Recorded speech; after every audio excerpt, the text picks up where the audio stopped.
कहानी की शुरुआत में हम कार के एक बहुत बड़े स्क्रैप यार्ड को देखते हैं, जहाँ पर हमें एक जो कि घोस्ट हंटर होता है उसे दिखाया जाता है और उसका नाम साइरस होता है। साइरस वहाँ पर एक बहुत ही खास मकसद के लिए आया हुआ था। असल में वो वहाँ पर अपनी पूरी टीम के साथ एक घोस्ट को ढूंढने के लिए आया हुआ था। साइरस यह सारा काम अकेले नहीं बल्कि अपने असिस्टेंट जिसका नाम डेनिस होता है उसके ही मदद से यह सब कुछ किया करता था, क्योंकि डेनिस सुपरनेचुरल और पैरानॉर्मल चीजों को महसूस कर सकता था और उसके अंदर यह खूबी थी कि वो किसी को भी उसे टच करके उसके बारे में सारी जानकारी बता सकता था, यानी वो किसी भी मेंटल कंडीशन को अंडरस्टैंड कर सकता था। इसके अलावा उसमें यह खूबी भी थी कि वो भूतों के प्रेजेंस को फील भी कर सकता था। इससे पहले वो सभी मिलकर अभी तक 11 भूतों को पकड़ चुके थे और उनका 12वीं भूत को पकड़ने का टारगेट था। जिस भूत को यह सभी पकड़ने वाले थे उसका नाम जगरनॉट था, जो कि अब तक का सबसे पावरफुल भूतों में से एक था। वहाँ पर हम दो लोग को भी देखते हैं जो कि साइरस के भूतों वाले काम को पसंद नहीं करते थे और वो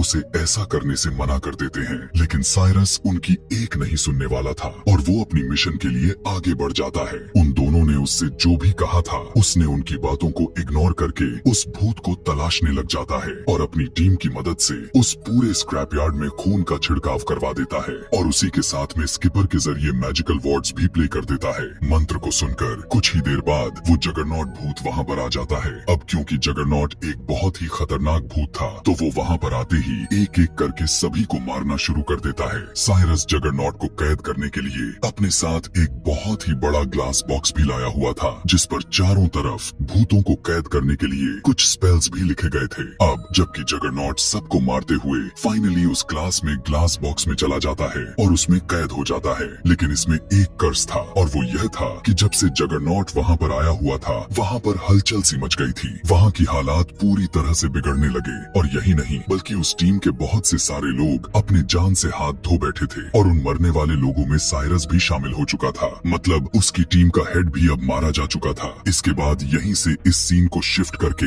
हमें एक फैमिली दिखाई जाती है जिसमें टोटल 5 लोग थे और उस घर के जो हेड था उसकी नाम आर्थर था। उस घर में आर्थर का बेटा, एक बेटी और उसकी एक केयर टेकर भी थी। आर्थर की वाइफ वहाँ पर नहीं थी क्योंकि उसकी वाइफ आग लगने की वजह से उसमें जलकर मर चुकी थी और उनकी फाइनेंशियली कंडीशन भी काफी ज्यादा खराब थी, जिसकी वजह से आर्थर के घर के सिस्टम को लेकर आगे बढ़ पाना बहुत मुश्किल होता जा रहा था। और जाहिर सी बात है कि इन हालातों में सरवाइव कर पाना इन्हें काफी डिफिकल्ट था और इन्हीं हालातों में इनके घर पर साइरस का लॉयर आता है। यहाँ पर हमें यह बात पता चलती है कि साइरस आर्थर के अंकल थे। वो लॉयर आर्थर से कहता है कि साइरस की मौत हो चुकी है और इसी वजह से उसकी सारी प्रॉपर्टी और उसके पैलेस का मालिक तुम लोग हो। लेकिन आर्थर काफी ज्यादा हैरान था, यह सोचकर कि ना तो उसके अंकल से कोई कांटेक्ट था और ना ही वो अपने अंकल से काफी अरसे से मिला हुआ था। तो इसीलिए उसे यह बात बहुत सोच में डाल दिया था कि उसके अंकल ने उसे ही आखिर क्यों चयन किया अपनी प्रॉपर्टी के वारिस के लिए। लेकिन अब इन मुश्किल हालातों से बाहर निकलने के लिए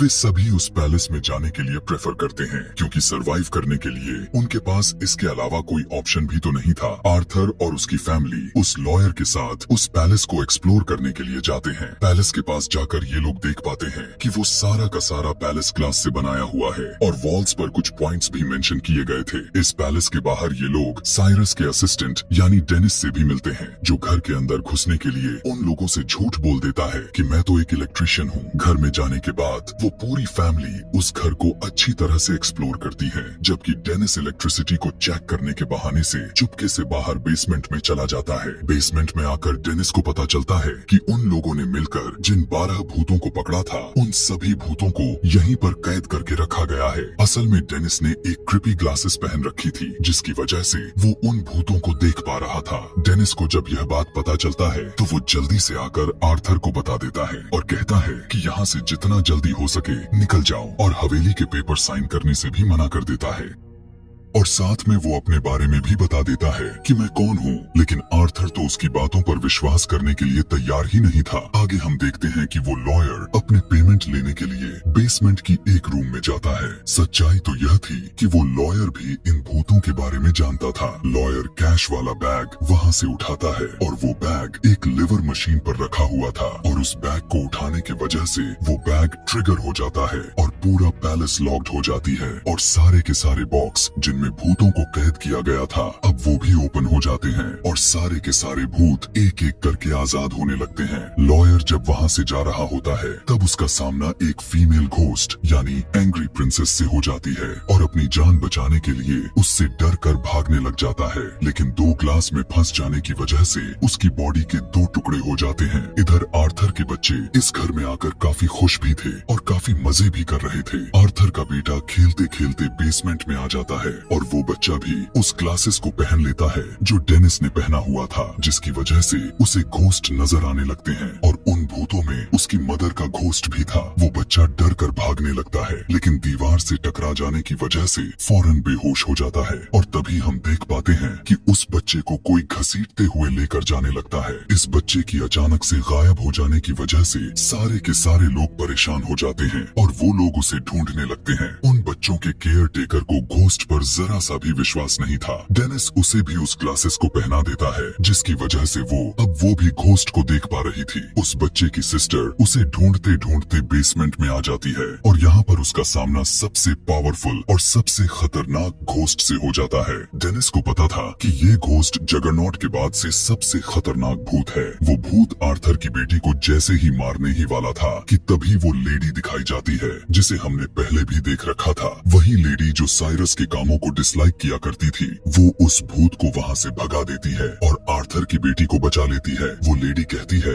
कि मैं भूतों और उसी टीमों को भगाने में एक्सपर्ट हूँ और मैं उन भूतों को यहाँ से भगाने के लिए आई हूँ। वो लेडी आर्थर को एक काफी पुरानी बुक भी दिखाती है और वो बुक इतना ज्यादा पुरानी बुक थी जो कि 50वीं सेंचुरी में लिखी गई थी और इस किताब को लिखने वाला कोई और नहीं बल्कि एक नज़्मी था। वो कहती है कि इस बुक में एक ऐसी मशीन का जिक्र किया गया है जिसकी मदद से हेल का दरवाजा खुल सकता है और किसी भी इंसान की पास्ट प्रेजेंट्स और उसके फ्यूचर के बारे में भी जाना जा सकता है। असल में जिसने भी इस किताब को लिखा था उसको भी एक शैतान ने अपने वश में किया हुआ था और उसने उसी हालात में इस किताब को लिख डाला था। बुक के अकॉर्डिंग इस मशीन को चलाने के लिए टोटल 13 भूतों के पावर की जरूरत पड़ने वाली थी और ये बुक साइरस को मिली थी। और यहाँ पर यह राज खुलकर सामने आता है कि वो मशीन कोई और नहीं बल्कि साइरस का ये पूरा का पूरा घर ही था और साइरस इन भूतों को इसीलिए पकड़ रहा था ताकि इनकी पावर से वो हेल का दरवाजा खोल सके। अब जाहिर सी बात है कि उन्हें अब 13 भूतों की पावर चाहिए ही थी, तो 12 तो उनके पास यानी उस घर में पहले से ही थे और अब सिर्फ उन्हें एक ही भूत की जरूरत पड़ने वाली थी। इस बात को सुनकर आर्थर को तो बिल्कुल भी बिलीव नहीं हो रहा था कि आखिर कैसे हो सकता है। कन्वर्सेशन के दौरान आर्थर को रियलाइज होता है कि अब उसकी बेटी भी गायब हो चुकी है। वो सभी के सभी भूत इन पर अब अटैक करना शुरू कर देते हैं और इसीलिए वो अपनी जान बचाने के लिए एक लाइब्रेरी में आ जाते हैं क्योंकि उनकी घर की लाइब्रेरी ही एक सेफ प्लेस थी क्योंकि वहाँ पर मैजिकल स्पेल्स थे।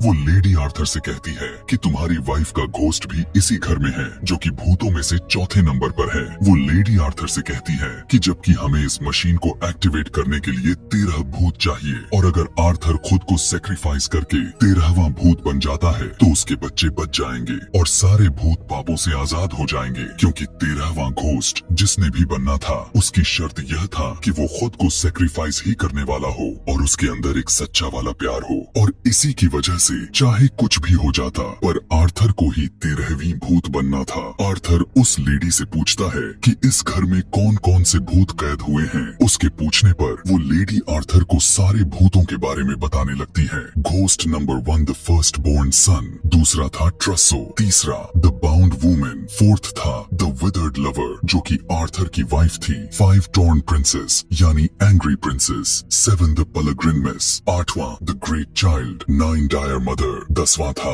द हैमर, 11 जैकल और 12वां जगरनॉट जो कि सबसे खतरनाक भूतों में से एक था और 13वां भूत जो भी होगा उसका नाम होगा ब्रोकन हार्ट आर्थर। यह सब कुछ सुनकर समझ गया था कि 13वीं घोस्ट किसी और की नहीं बल्कि उसी को बनना पड़ेगा। इसीलिए वो अपने बच्चों की जान बचाने के लिए खुद को सैक्रिफाइस करने के लिए तैयार हो जाता है। आर्थर खुद को मारने लगता है लेकिन डेनिस उसे ऐसा करने से रोक लेता है, यह कहते हुए कि एक बार लास्ट टाइम टाइम अपने बच्चों को तो ढूंढ लो। इसीलिए आर्थर डेनिस की बात मानकर उसी के साथ एक स्पेल वाली वॉल को लेकर अपने बच्चों को ढूंढने लगता है। ये लोग बच्चों को ढूंढने के लिए बेसमेंट में जाते ही हैं कि तभी वहाँ पर इनके ऊपर जगरनॉट के साथ हैमर अटैक करना शुरू कर देते हैं। उनसे बचते बचाते हुए आर्थर तो किसी तरह बच जाता है, लेकिन डेनिस को जगरनॉट भूत बहुत ही बुरी तरह से मार डालता है। और यहाँ पर एक बहुत ही बड़ा राज खुलकर सामने आता है, और यह था कि साइरस तो अभी जिंदा था और वो लेडी और साइरस आपस में बातें कर रहे होते हैं। असल में ये सारा का सारा प्लान साइरस और उस लेडी ही का था। साइरस ने अपनी झूठी मौत का ड्रामा सबके सामने इसलिए लाया ताकि आर्थर को यहाँ पर लाने के बाद उसे उसकी जान लेने पर मजबूर कर दिया जाए, और इसी वजह से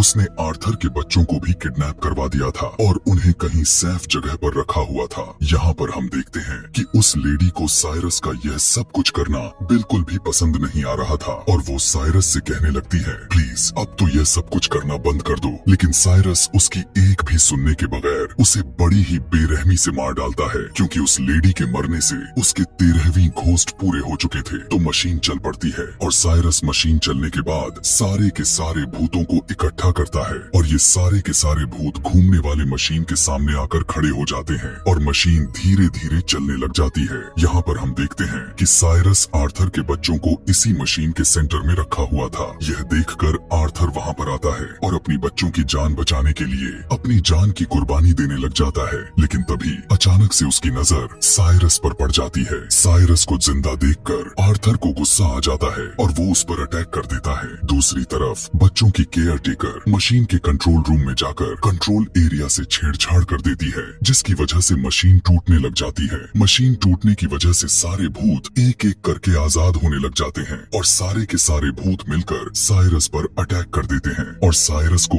उस घूमती हुई मशीन के बीच में फेंक देते हैं, जिसकी वजह से साइरस कई टुकड़ों में कट जाता है और उसकी मौत हो जाती है। उसी समय आर्थर को उसकी वाइफ का घोस्ट भी नजर आता है, जो कहती है कि बच्चों को बचा लो। आर्थर बिल्कुल अपने बच्चों के पास पहुंचकर उन्हें बचा लेता है और वो तीनों बिल्कुल सही सलामत थे। वो मशीन अब पूरी तरह से टूट चुकी थी। मशीन टूटने की वजह से सारे के सारे भूत आजाद होकर उस घर से बाहर निकलकर जाने लगते हैं। आर्थर अपने वाइफ की घोस्ट को फिर से देखता है, जो उन्हें आई लव यू कहकर अचानक से गायब हो जाती है। आर्थर की फैमिली बिल्कुल सेफ थे और वो लोग काफी सुरक्षित वहाँ से बाहर निकल जाते हैं, और इसी के साथ यह कहानी यहीं पर एंड हो जाती है। Thanks for watching.